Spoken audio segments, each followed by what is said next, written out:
The thing I want to look at now is issues of interpretation. So we can see that you've got the power of the media, and you've got newspapers, and you've got news, and you've got social media, and you've got images coming through your phone, and you go on a website, and there's other images that come that you didn't even want. So you're surrounded by images, even on your packaging. So there's not much food packaging that doesn't have an image on it. And if you think about how much packaging we've got now. So there's this advertising sneaking into everything. And as we said earlier, the issue with that is that seductive realism, this idea that seeing is believing. So you've got a difference between vision and visuality. So you've got vision, which just talks about the physiological aspects of seeing. But then you've got visuality, and that's everything else that comes in between. So we might just see things with our eyes, but we never just see things. Because we always bring our own way of viewing an image, which is different to other people's, based on our own paths and our own cultures. So viewing's never innocent. We view things from a particular perspective. And has anyone got a psychology background? Okay, so you probably know this image. I love this study. I'm not allowed to do, there's lots of really bad studies in psychology that don't get done anymore. This isn't that, it's not too bad. But this is Solomon Ash, who just got students in and they had to say which line which line matches I. So quite a simple task. But what he did, he had stooges, so he had other students who knew to say the wrong answer. So the poor innocent student would come in and they'd say, what line matches I? And he'd be like, yeah, B, I've got this, I know it's B. And then all the people around him would say C, C, C, and then he'd say B. And then as it went on, he'd just agree. So there's a difference between what was seen and what was said because of the social pressure. So there's a social pressure to conform. So even though with vision, they could see which was the matching line, that's not the answer they said because there was a social situation in between. So more than seeing or looking in different ways, our own personal history makes us interpret things in different ways. So they impose this set of frames. So there's this set of frames for reference which are unique to us. So some might be wider, so some might be, we might have views that are associated with the country that we live in, but we might have other views that are associated with our unique biographies. So for Bar, as soon as we see something, we're trying to link it with something else. So if we see a picture of someone, we might think they look like our auntie, and then that sets us up in a certain direction. Or it might look like somewhere we've lived or visited or something that we don't like. And they're different for different people. So if I put a picture of a puppy up, some people might be like, oh, I love puppies, they're my favourite lived dogs. And they like, it gives them a happy feeling. And people who might have been bitten by a dog, it gives them a sad memory. So it's different, it's the same dog, but it's a different interpretation. So it depends on who's looking. So we actively make meaning from images. So it's an active process. So Marcus Banks, which is also one of the early visual methods books, would argue that it's mistaken to think that you can simply read the image and know its meaning. Because when you read an image, you're already making a meaning which is your own. So it can never be as simple as that. So he says that images don't have any inherent meaning other than that which you're expected to see by convention. So we read things very differently. So the reading of images suggests that it just lies in the image, and that if you analyse it, the image can speak. But it can't, because we're always guided on our reading. It's very hard to shift out of that, which is why it's often good to analyse things with different people or a team of people. He also places a lot of importance on the image maker. So can we find out who made the image? And the image might be used again and have been read very differently. But if we don't know what the image maker meant, how can we know what the image should mean? So this is referred to as auteur theory, when the most salient thing about the image is what the image maker intended. So often if you want to know about images, it's useful to speak to the people who actually created that image. So this is an image from research I did in my PhD. And if I was to read the image, I could say it's a moon and stars. So you've got some star stickers, you've got a moon. I could take it away and create my own understanding of what that could mean, which could be anything really. You could give any story to that. I don't really know what the image means until I speak to the participants. So this image is out of a much bigger map. So they made a sort of map of their everyday lives. And in the corner of the map, there was this night time. So I know it's night time, but that's all I know.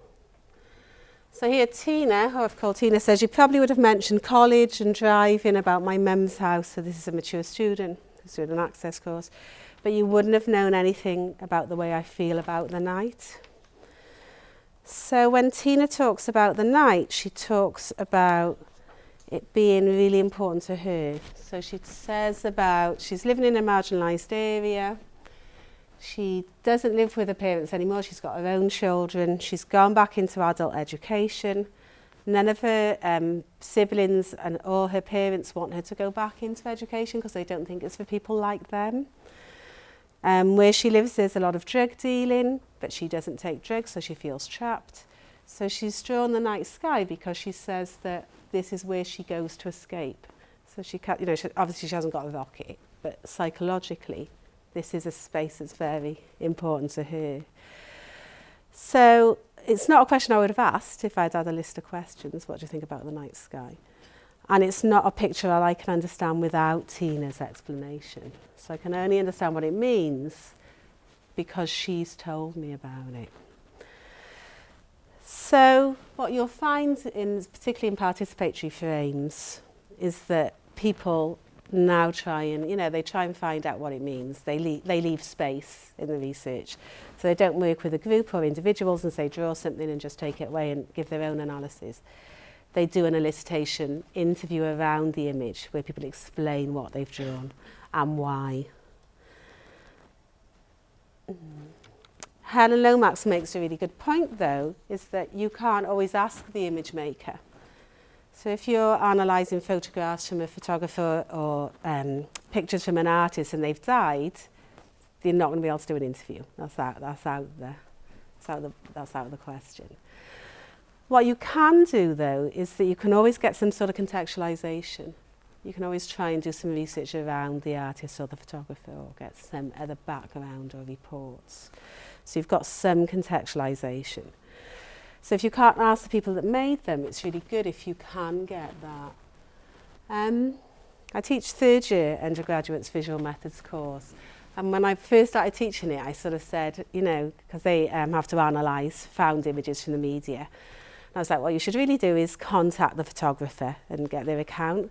But I was thinking, no one's going to answer you. I bet they get loads of emails from students saying, can you tell me this? But I thought, just give it a try. But I was surprised by the number of photographers that got back in touch. Have you seen, there's an image which is used a lot for childhood poverty, and it's a little girl in a red coat, and she's running down an alleyway, so you might have seen it. But it's like sort of quite a grey background. It's the backyards of houses. She's running down a path, and she's got this red coat on. And one of my students was analysing it, and I was saying, I bet the photographer just nipped to Marks and Spencer's, bought that, and asked the child to put it on. I'm very cynical. But she got in contact with the photographer and he said that the child just turned up. He was photographing the street and the child just literally ran down the street. There was another photograph of really, really interesting lighting, and it was a family putting a baby underneath a fence and passing it to another family in Syria. And I thought the lighting had been done for effect. And when they contacted the photographer, he said it was the gunshots that made the lights in the sky. So you don't know. You can make assumptions about images, but you don't often know their true story unless you can ask people. Okay. So how can we know the image? So there are lots of different ways that we look at images and think about how can we know it. One popular method with found images is semiotics, and that's often used with Bart's work around myths and connotation. So all human communication has this dual feature. So things connote meaning and they denote meaning. So they operate in these two different ways. So you have to think about, how is it read? So semiotics invite us to study this hidden meaning. So we use cultural lenses to think about how is this thing positioned? What does it denote? So what's in the image? So what's actually there? So you might see a shopping bag, or you might see a cigarette, or you might see a person. But the way the image is set up, what message does that imply? So it's not, a picture isn't just a picture of something. It depends how it's set up. So I was saying earlier about the pictures of mothers and babies. So you have the mother and baby and you have the close distance. You can say it denotes there's a close distance between mother and child. When you put teenage mother, the distance moves. So it denotes a larger distance. But it's not just what it denotes, it's not just the distance itself, it's how we read that as good motherhood or bad motherhood. So that's the connotation. So you've got this jump between what's denoted but what's connoted.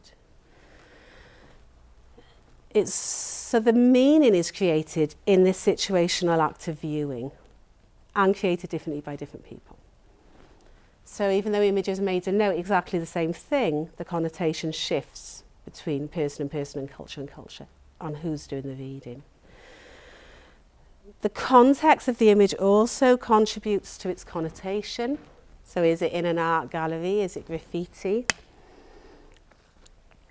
I just did, because I'm doing a project at the moment with young people in museums and getting them to take over. So we did a plastic takeover and then did an LGBTQ plus takeover.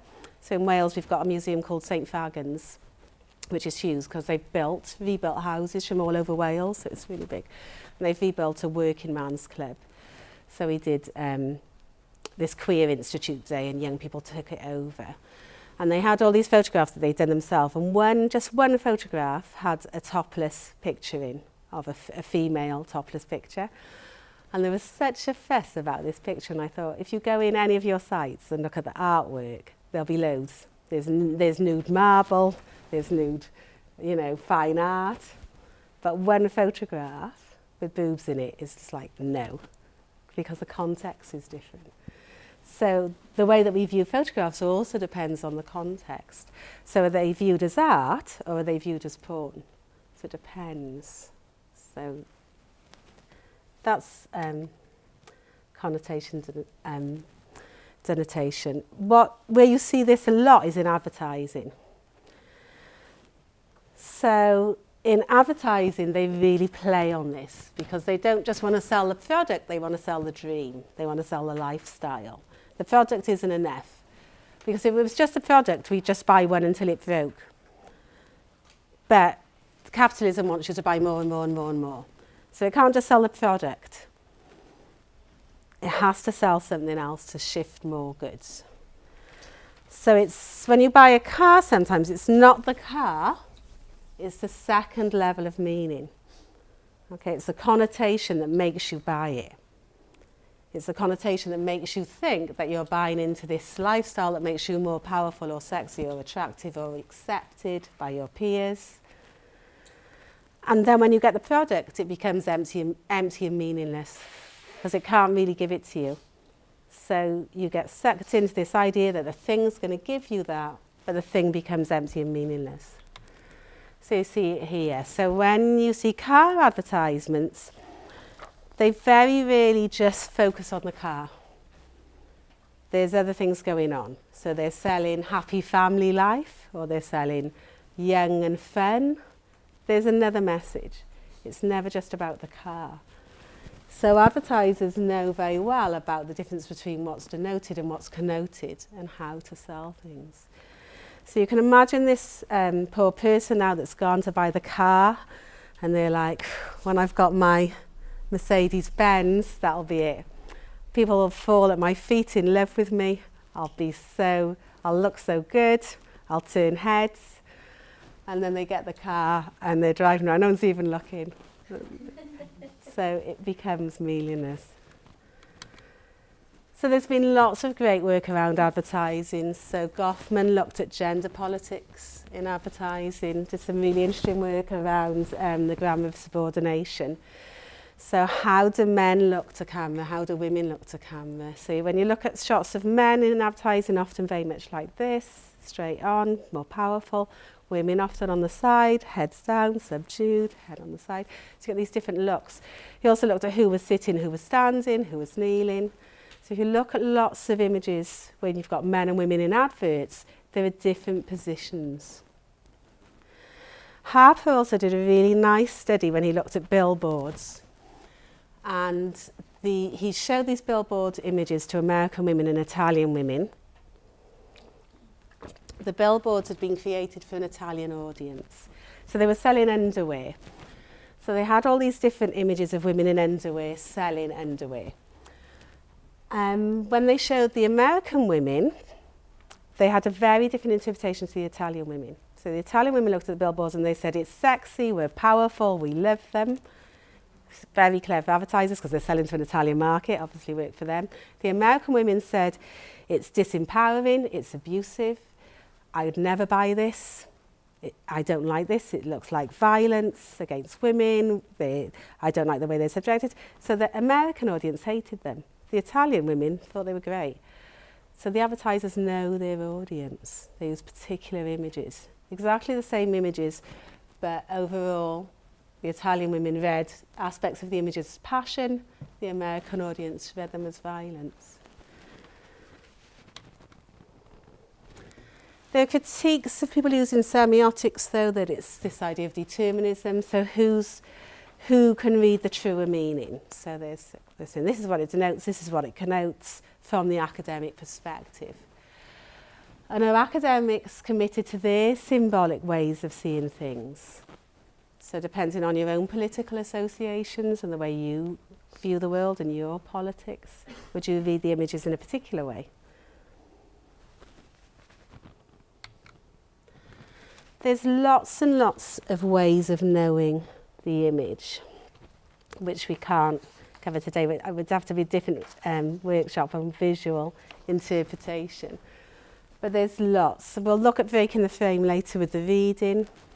Social representation, from Moscovici's work, is a really interesting way of looking at images and thinking about, how they're read and reread in different cultures, and how particular tropes are used again and again. So you get these objectification of images. So, for example, they might look at, if they were looking at David Beckham, how he's used in advertisement, David Beckham becomes the objectification of hegemonic masculinity because he's got a V-shaped upper body. He's seen as virile because he's got children. He does football because he's, which is a hegemonic masculine sport. So you see that people like David Beckham are really good for shifting products for men, like aftershave or shavers, because they become the objectification of this hegemonic masculinity. So social representations are good at looking at this idea of who becomes objectified as what and why, because they link to these other representations of manlyhood. You can look at the grammar of the image and the way the images themselves are structured. You can do content analysis of lots and lots of images, and if anyone's interested in that, in the new Sage handbook we've just done, there's a really nice chapter on content analysis. Content analysis of lots of images is really useful when you want to know about who's included and who's excluded. There's been lots of work around war and which dead bodies are shown, which dead bodies aren't, which papers show what, how women are represented, how different countries represent war in different ways. So in the Arab press, families are normally pictured together. In Western press, they often isolate the children off and move the family out of shot because it's more dramatic. So you get, if you look at lots and lots of images, you can see the way they're used by different papers. So content analysis is useful. But whatever we're doing, because even if you're doing content analysis, you make the frame, which is why it's good to work in teams and check things. It's still guided by what we think is important. So it's useful to work in a team. Okay, so how do you read these images? I mean, one of them I'm assuming you will all know, which speaks about where you're situated culturally and geographically. One of them I'm assuming some of you won't know. So this is taken in Northern Ireland, and this is the boy petrol bomber. So that's how he's... So it was taken in a battle. Why it's been iconic is because you've got this disjuncture between the innocent child and the petrol bomb. So there's a disjuncture in the image. It's also an interesting image because it's been canonised and used again. So there was an original press print image, and the photographer gave an account, a very negative account of the child. And then in some murals it was used again, and it was used again, like we were talking earlier about opposing sides with the images of the other boys. The child is used to make two different arguments about hero and villain. So yeah, and he's still in some of the wall murals.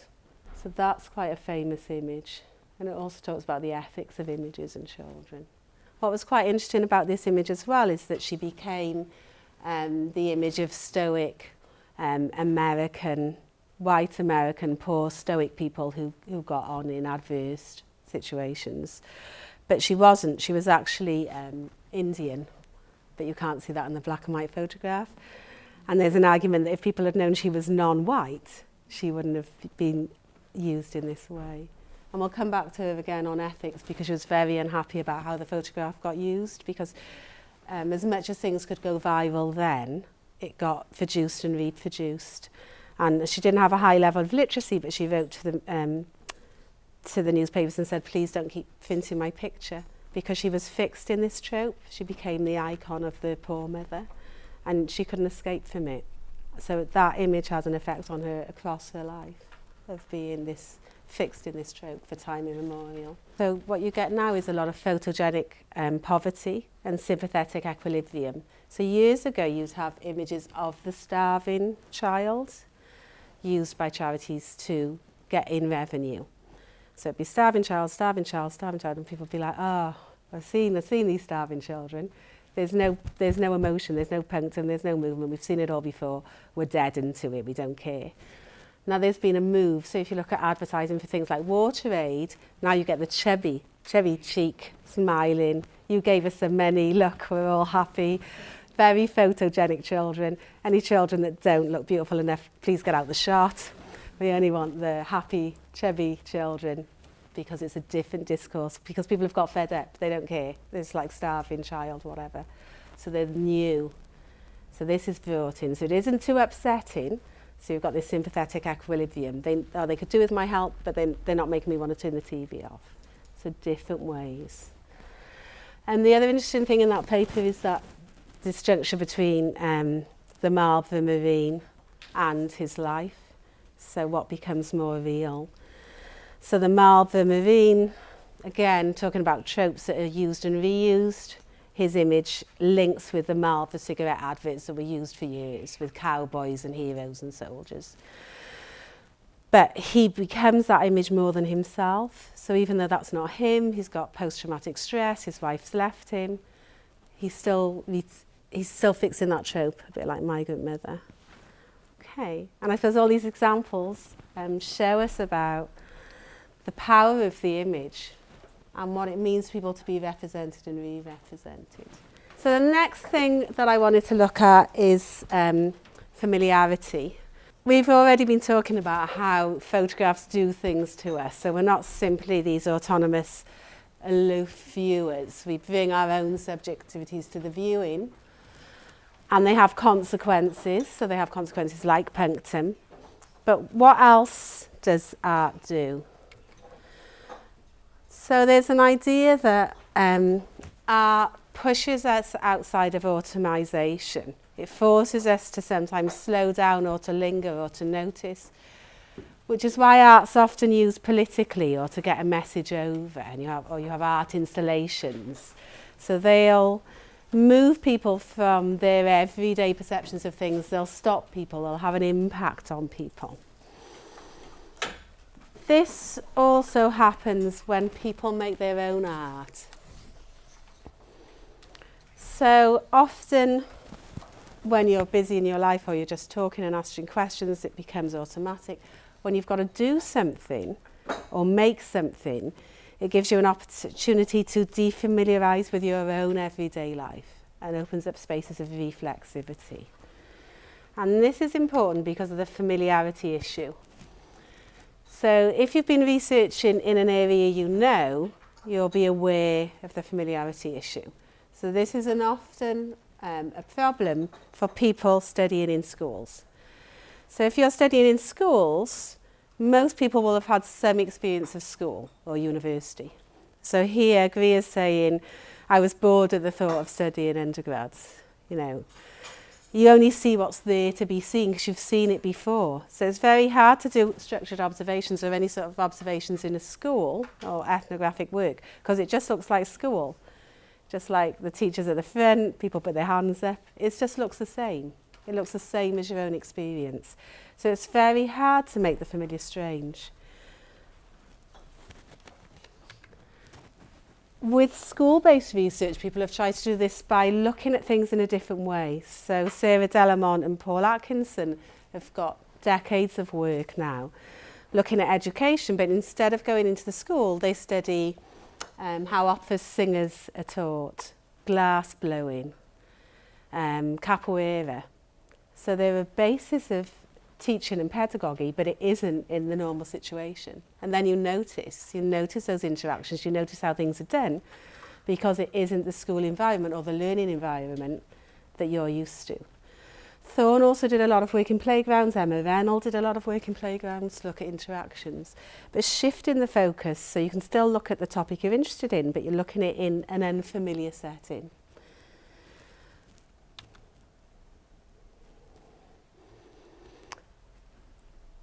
Another way to do this, and the way that I've done this, is by introducing art. So art does open up experiences and can make the familiar strange. Because when you just go in with some set Q&A, so if you're going to go and do qualitative interviews with someone and you've decided all the questions, they're already closed down because you've decided what's important. So what's important is on your list. The other thing when you've got a sort of Q&A setting is that when people ask us a question, we feel like we have to respond because it's like question answer. You don't feel like you could sit there for 10 minutes saying, I'll tell you what, I'll contemplate. I'll be back with you in 10 minutes because you feel like you've got to answer. So often if I've been interviewed by other people for research projects, when they go, I'm like, I could have said this, I could have said that, but there's not that time for thinking. If you can get someone to take photographs of their everyday life or make a collage or make a drawing, particularly if they've got a long time to do that. So if you leave them with a project for 3 or 4 weeks, there's a lot more time for reflection. And a lot more time for people to think about, what is it about my life? Because for them, it's very familiar. You ask people about their life, it's just their everyday. There's nothing really worth reporting. So going back to the image I showed you earlier, the reason I introduced visual images in this study is because I was working in a marginalised area, but it was a marginalised area that I'd lived in. So I'd done interviews before on a different project, and I'd found that you had this double sense of familiarity. So I thought I knew everything. So people would say stuff and I'd bet in and I'd be like, oh yeah, I know that, la la la. And then also people wouldn't say things. So I'd ask them to expand on something and they would like, but you know all about that. So you had this double overshadowing of I know it and they know it. So I asked people to make things. We talked about this image earlier. These are other images. This is why I particularly like collaging, and you'll be doing collaging later on this afternoon. I much prefer hand collaging than when people just do it on the internet and they just go, I want an image of this, image of this, image of this, collage done. Someone I called Susie in the study was 15 and she was flicking through magazines to make a collage, And when I did the interview around the collage, she said, I wasn't looking for a picture of a jail, but when I saw this picture, I realised that I'm a prisoner in my own home. And she probably sort of knows that anyway, but because it's every day, it doesn't become salient, it just becomes normal. But she said, when I saw the image, I realised what a prisoner I was.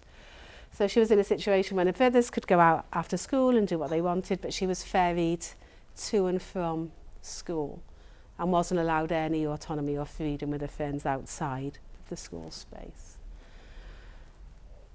So you could argue that this helped her defamiliarise and think about what is her life like. This is another one from, this is also from Tina, and this is Tina's 2 children. So when I look at the image, I think that they look like this because one daughter is slightly older than the other daughter. But what Tina says in the interview is that when I sat down to draw my children in my map, I started to realise how much this daughter is always at the forefront and this daughter always gets pushed onto the sidelines in the background. And as a mother, this is something that I need to sort out in my own family. So again, it's not like she just suddenly realised, but because you're busy trying to work and make packed lunches and do those things sort of go out under the radar. But it's what's really useful with drawing and collaging is that time for reflexivity. And this is Juliet, so she's saying, you know, it's sort of being involved in the visual methods made me think about what my life's about, how I can sort of get it better, the things I want to get rid of. The other thing to think about with visual methods, and we'll talk more about this in ethics, is that they are sharp tools, because sometimes you can get people to reflect and that's a good thing, and they might make positive changes, but sometimes people reflect and there aren't any positive changes that they can make, and that's still the life they have to live. So all visual methods, but all in-depth qualitative research are sharp tools. But very good for making the familiar strange. So it's a very good tool for fighting familiarity, both for researchers and for participants. So in that research project, it opens up lots and lots of areas that I wouldn't have looked at, that wouldn't have been on my question list. So my PhD looked at mothers and daughters in marginalised areas, looking at intergenerational effects on education and employment. A few of the papers that I ended up writing for my thesis were on things like child abuse and domestic violence, which wasn't my remit, but that's what people talked about. And even though they may seem far from education, they weren't. So in one of the cases, the mother is doing an access course to university and she's getting on quite well, and then she gets into university, but her mother, who she doesn't live with anymore because she's an adult, she's got her own house, her mother was a victim of domestic violence, she still lives with the father, the siblings do shifts at the mother's house, so she's never on her own. And when she went to university, she couldn't do those shifts. So they do have these impacts, and I wouldn't have known about those if I'd gone with my own little questions about what I think is important and what I think is a barrier. So what I want you to do now is have a go at doing some drawing. So at the back of the room, you have got pencils and pens. If they're not open, please feel free to open them. Some of the pens smell like marshmallows and apples. If you open a new packet, they'll be better than the packets already open. So grab some paper from the back. I want you to do a map and draw some things on there, but then you're going to be discussing them with people on your table. So just keep that in mind. Good thing with drawing though, if you draw something and then you decide you don't want to talk about that, you can give it a different story and make something up. But just to warn you. So I need to just do a map. It doesn't have to be geographical. It can just be like this sort of thing. So, you know, what are the important activities or places in your life that you'd like to include on your map if this was you?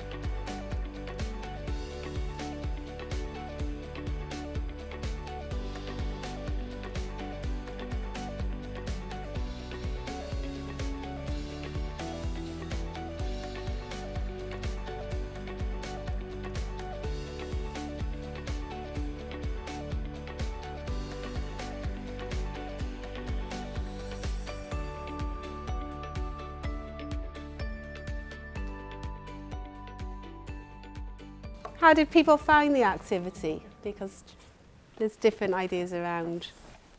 Some people like drawing, some people find it uncomfortable. Or It was nice to have the time to sit and reflect. yeah. And I think that's what the good thing is about the activity, is because everyone's so busy.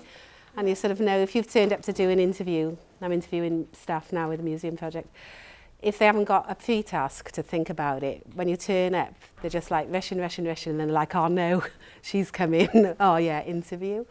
Where if people can make something in preparation, be it a drawing or a timeline, it opens up a bit of space for them to think about the topic before you arrive. Okay. Who hates drawing and thought, oh no?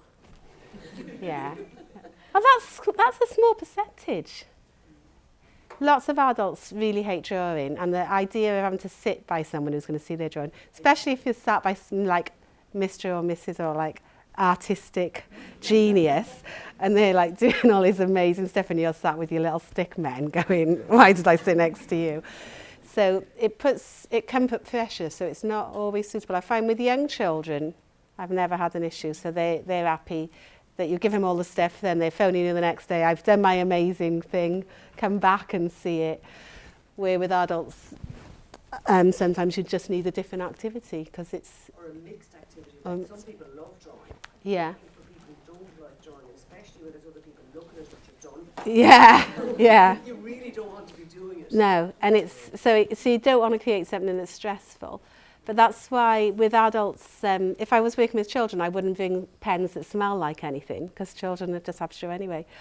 But sometimes with adults, if they smell nice, you can get people getting them out the packet. If there's stickers, you can put things on your paper without having to draw. So. It's the challenge then of communicating in a new way. So like I know what my narrative is. I'm used to kind of feeding off what my life is like. But Yeah. I'm not enjoying drawing, and now I have to think about it in a new way. Suddenly I'm being forced to engage with another side of my own way of thinking. Yeah. Which is uncomfortable, but I can see where the merit. Yes. So as a researcher, when I first started drawing it, I wanted everyone to draw. And I didn't care. I was just like, it's so amazing. What do you really don't want to draw? Like, come on. And people wouldn't say, I'm not drawing. You just phone up and say, are you ready for your interview? And they'd be like, oh, not yet.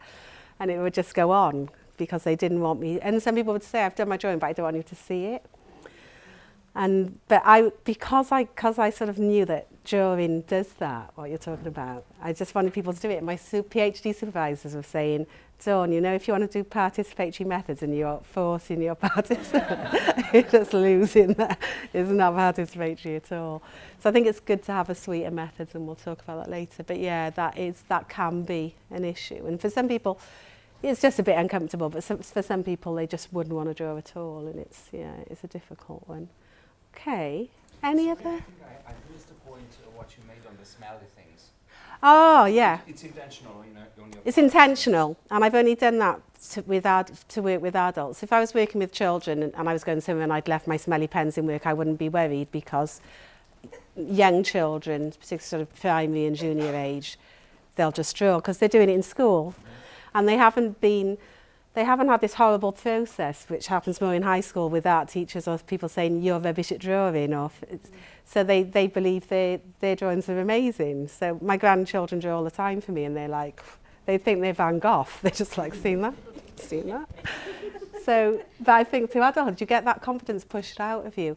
So yeah, for adults, because if you've got adults, and even if it's not research and it's more like a workshop, but you really want people to engage, and they're like, oh, I don't really like drawing, and I'm like, God, this marshmallow smells amazing. So you can get people getting the tops off, and then having stickers. It's a support framework to actually get pens. Because people don't like the empty page either, so you put a couple of stickers on, and then you can even just put some words or arrows. But yeah. Okay. Any other reflections on? Did you need to tell people what your drawings meant, or did they get what it was? Definitely not. Full explanations.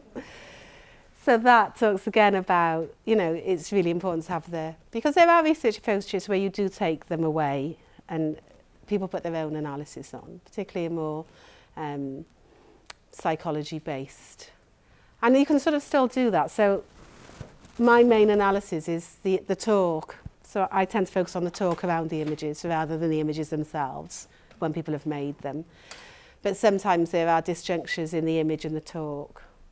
Or sometimes I've had children draw their own houses, but they're not their house, they're an idealised. They might be the house they want. You know the think, draw and write technique? Mm. What's your view on that technique? Do you mind me asking? I think it can be a bit quick. Okay. For drawing, for me, I prefer it when people have a long time to work on things. So you can have ones which are, this is instant because it's a workshop. Yes. But in practice, I quite like it when people have a while to add back. Okay. And that technique doesn't allow that? Do you think? I think it will, but I think generally it doesn't. It's more of an it's more, you don't generally see people doing it over weeks. It's normally, in a fixed time frame. But I don't think it's a bad technique. It's just not the way that I would do it. I think, yeah, I think the more open it is, the better.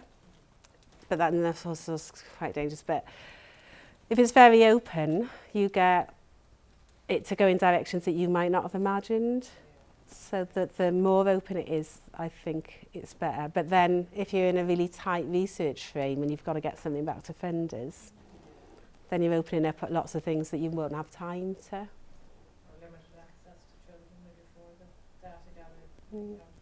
But that's the other interesting thing about drawing, because people see it as a children's method. So if you look at research papers, most people who use drawing use it with children.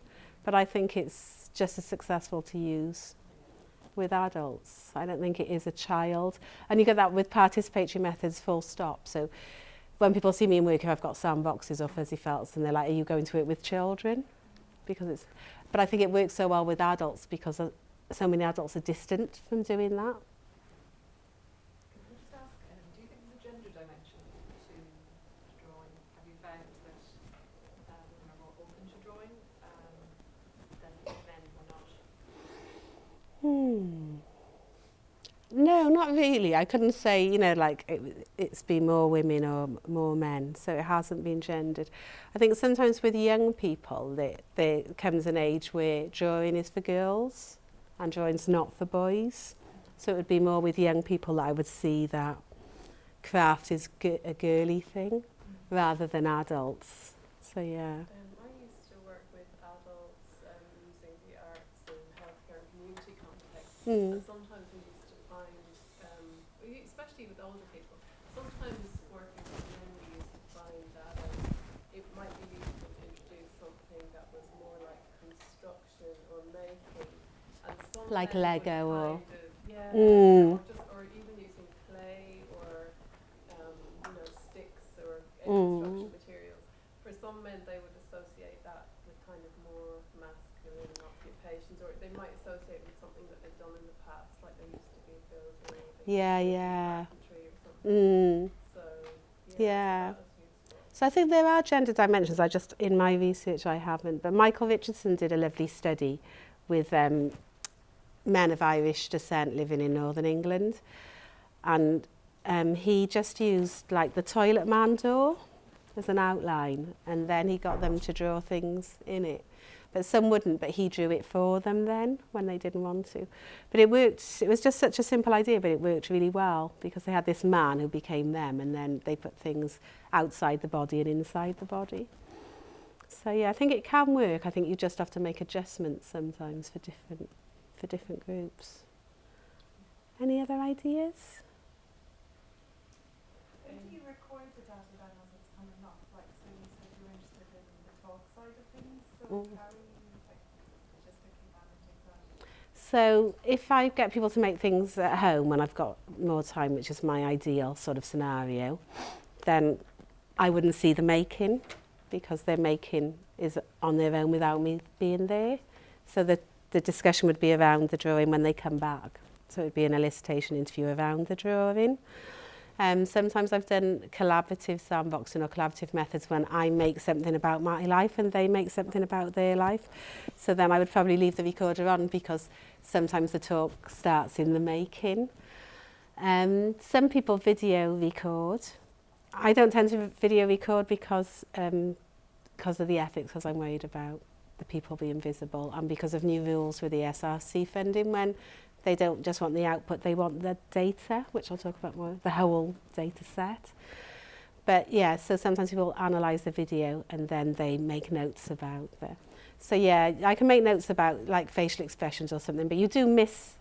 But if you do video record, it's a hell of a lot of work to annotate it after, and you've got the ethical considerations. So yeah, I just use field notes and the actual interview talk. But people do. I mean, it depends what you're interested in. But if you had like, if it's a PhD project and you've got a lot of time, you've got more options. Because when people are doing PhDs, people will say, I haven't got time, and I think, wait until you're doing like government research and they want it all back, like that. But yeah, if you've got time, it can be useful, but it's a hell of a lot of work because when it's not just transcription, it's like everything that's going on. I just noted on the open-endedness of it and the way that we responded to the instruction. Yeah. People might respond to it in different ways, but when myself and Margaret were talking, so for example, I did include work as an afterthought, but she didn't include work at all. So the way we interpreted it was more like what's really close to your heart or what's... Yeah. And it's really hard with the question, and I'll talk about that this more this afternoon, but it's really hard because you're trying to keep it open, but people always want some instruction. But any instruction you give is a direction and can be limiting. So it's really difficult to, and people often say, can you tell me more about exactly what you want? And I'm like, oh no, because then that's gonna, but you do. And I think you've got there's always a presentation of self. So I do this, in teaching, I do an exercise where people make maps about their lives, sort of similar to this. And then we talk about it later, and students have things like bungee jumping. And I'm like, oh, is there like a bungee jumping club, in the student union? And they're like, no, I did it 3 years ago in Faliraki. And I was like, why have you got that? And they're like, because I said, what do you really do? And they're like, oh, we like sitting in our slippers watching TV. And I'm like, why don't you put that? Because I don't want to look boring. So you do get this presentation of self with maps. And and I think it's important, sort of when you do the interviews, you talk about what wasn't drawn. Particularly when people can't draw things. So I've done interviews with adults and I know they've got pets, and I'll say, where's your dog and cat? And they'll say, I can't draw dogs and cats. So that's like a massive part of their life just left out because they can't draw it. And also, if the drawings are hanging around the house, people might not put things on if they don't want other family members to know. So you might have someone whose children go to their dad on the weekend, and on the weekend they like to have a drink. But they don't want to put that in because they don't want their kids saying, oh, is that what you do when we're not here? So it's also the visibility of it if it's in someone's home that can be, can cause issues. Okay. But yeah, it's good to try them because, it's good. It's also good if you try the drawing and you've got a resistance to it. You can understand then why other people don't want to do it and don't get so carried away on it. And it's interesting to do your own, particularly in a group, because you can think about what you'd be willing to share with a research and what you might not want to put on because all qualitative research, there's always this idea of a presentation of self. Nobody wants to look like the bad person or the person that's doing. So there are things that don't get included.